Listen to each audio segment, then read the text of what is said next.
안녕하세요. 달담 티처입니다. 제가 오늘 소개해드릴 책은요, 오랜만에 영어 교육과 관련된 책을 가지고 왔습니다. 책을 소개하기에 앞서서 우리 어머니들 화상 영어 한 번쯤은 고민해 보신 적이 있으시죠? 초등학교 들어가고 나면 특히 어머니들이 화상 영어를 시켜야 되나 많은 고민을 하실 텐데요. 심지어 유치원 때부터 시작하는 친구들도 더러 있습니다. 자, 그렇다면 이 화상 영어 언제부터 하는 것이 적기일까와 관련된 내용이 오늘 소개해드릴 이 책에 잘 나와 있습니다. 바로 이 책입니다. 대치동을 이기는 엄마표 영어. 대치동이라고 하면 정말 그 대한민국 사교육의 중심지입니다. 전문 학교도 많이 있고 학원도 우리나라에서 가장 많이 밀집이 되어 있는 곳이 바로 대치동인데요. 대치동 엄마 따라하기 이런 것도 많이 있죠. 책에서는 엄마표 영어가 대치동을 이긴다라고 하는 다소 도발적인 이런 제목으로 책을 출간을 하셨는데요. 이 책을 벌써 두 번째 읽고 있습니다. 대치동에서 아이들을 교육시키고 있는 어머니들도 읽어보시면 굉장히 좋을 책이라고 생각을 합니다. 자, 오늘은 그 많은 내용들 중에서도 특히 화상 영어와 관련된 내용을 좀 읽어드리도록 하겠습니다. 자, 언제 시작을 하면 좋을지 일단 책 내용을 한번 보도록 할게요. 화상 영어는 인풋이 차고 넘쳐 입이 근질거리고 대화하고 싶은 욕구가 강할 때 시작하라. 원어민 수업을 받는 이유는 말을 잘 하고 싶어서이다. 대화가 되려면 먼저 귀가 트여야 하는데 짧은 시간으로는 턱없이 부족하다. 원어민과 깊이 있는 대화를 할 정도로 실력이 쌓였을 때 시작하는 것이 좋다. 그때 본격적으로 하는 것이 경제적으로나 효과 면에서 이득이다. 만약 주 5일 20분씩 화상 영어를 하면 한 주에 총 100분, 1시간 40분이다. 계속 대화할 수도 없고 기초 수준의 교재 위주로 수업을 받는다. 사실 더 좋은 방법이 DVD 보기이다.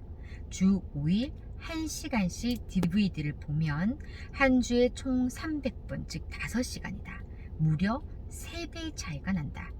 매일 DVD를 보면서 연따 하는 것이 화상 영어보다 낫다는 것이다. 그것도 공짜로 말이다. 우리가 원하는 스피킹은 원어민과 유창하게 주고받는 대화인데 낮은 레벨은 인사말이나 파닉스 같은 수준으로 수업을 한다.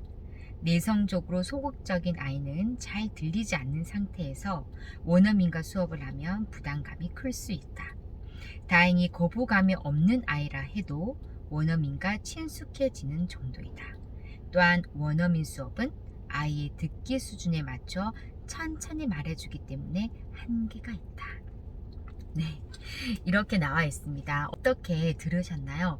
저는 굉장히 공감을 하고 제가 이 책을 오늘 대표적으로 추천을 드리지만 사실 화상 영어와 관련된 많은 책들이 있습니다. 그 책들의 교집합이 화상 영어에 적기는 아이가 말하고 싶을 때 모든 책에서 말하는 적기의 순간, 그러니까 아이가 뭔가 누군가 이야기를 하고 싶어 한다는 것은 어느 정도 인풋이 많이 되었다는 뜻입니다. 인풋이 차고 넘치니까 이게 아웃풋으로 나오려고 한다는 거죠. 그럴 때 이제 아이가 엄마 나 영어로 이야기하고 싶어. 그때가 진짜 화상 영어를 시켜야 하는 적기라고 보시면 되겠습니다. 그래서 제가 오늘 대치동을 이기는 엄마표 영어 이 책만 가지고 일단은 내용을 말씀을 드렸지만 다른 대부분의 영어책이 다 같은 내용으로 이야기를 하고 있기 때문에 화상 영어를 언제 해야 되는지 고민을 하고 계신 어머니들께 좀 도움이 될 거라고 생각합니다. 특히 그 정승희 선생님 다들 알고 계시죠? 네, 영어에 좀 관심을 가지고 계시는 부모님이라면 정승희 선생님이 쓰신 이 책을 한 번쯤 읽어보시지 않았을까 싶은데요. 사실 저희 아이 학교에 이 정승희 선생님이 최근에 강의를 하러 오셨어요. 너무 듣고 싶었는데 제가 일을 하고 있어서 강의에는 참여를 하지 못했습니다. 근데 그날의 강의는 이 영어 교육보다는 이제 입시와 관련된 주제로 얘기를 하셨다고 하는데요. 어쨌든 정승혜 선생님이 쓰신 요 책에서도 이 영어 스피킹과 관련된 인사이트를 얻을 수 있는 내용이 있어서 제가 함께 조금 읽어드리도록 하겠습니다. 혼잣말이 진짜 말하기다. 영어 말하기에 자신이 없는 학생도 이 정도는 말할 수 있다.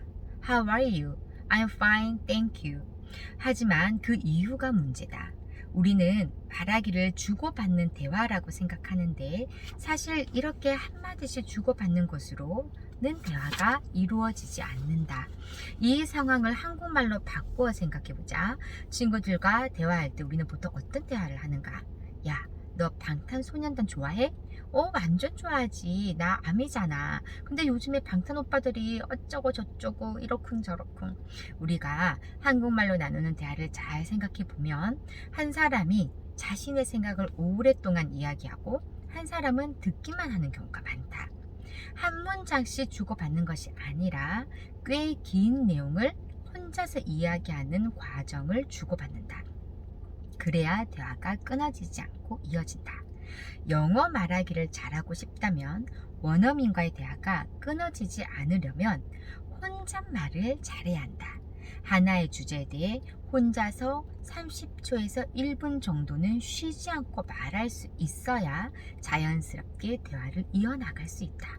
네, 이렇게 나와 있습니다. 결국에는 같은 맥락이에요. 무슨 말이냐면 혼잣말 한 30초에서 1분 주제를 가지고 이야기를 할 수 있어야 진정한 원어민과의 대화가 이루어진다는 거죠.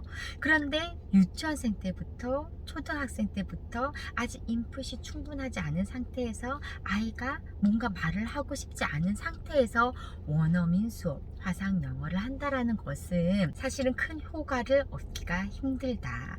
그래서 아이에게 많은 인풋, 그 다음에 듣기가 아주 충분히 되었을 때, 그리고 아이가 진짜 말하고 싶을 때, 그리고 혼잣말을 여러 문장으로 좀 할 수 있을 때, 그때 화상 영어를 시켜주시면 진짜 아이가 즐겁고 또 훨씬 더 빨리 늘 수 있는 적기가 될 수가 있습니다. 화상 영어 언제 시키면 좋을까 고민하시는 우리 어머니들 조금 도움이 되셨는지 모르겠습니다. 주변에서 어떤 친구는 화상 영어를 벌써 한다던데 하면서 동하지 마시고 내 아이의 수준에 맞추어서 내 아이의 적기에 맞추어서 시작을 하시면 되겠고요. 항상 제가 말씀드리지만 교육과 관련된 고민이 있을 때는 관련된 교육 서적, 책들을 먼저 읽어보시기를 추천을 드립니다. 시간이 없으신 분들 제가 이렇게 또 좋은 책들을 선별을 해서 궁금해 하시는 주제들로 안내를 해드리고 있으니까요. 좋아요, 구독해 주시고 저는 다음에 또 더 좋은 책과 컨텐츠로 찾아뵙도록 하겠습니다. 오늘도 우리 아이들과 함께 책 읽으면서 책 육아하시면서 행복한 하루 보내시길 바라겠습니다. 감사합니다.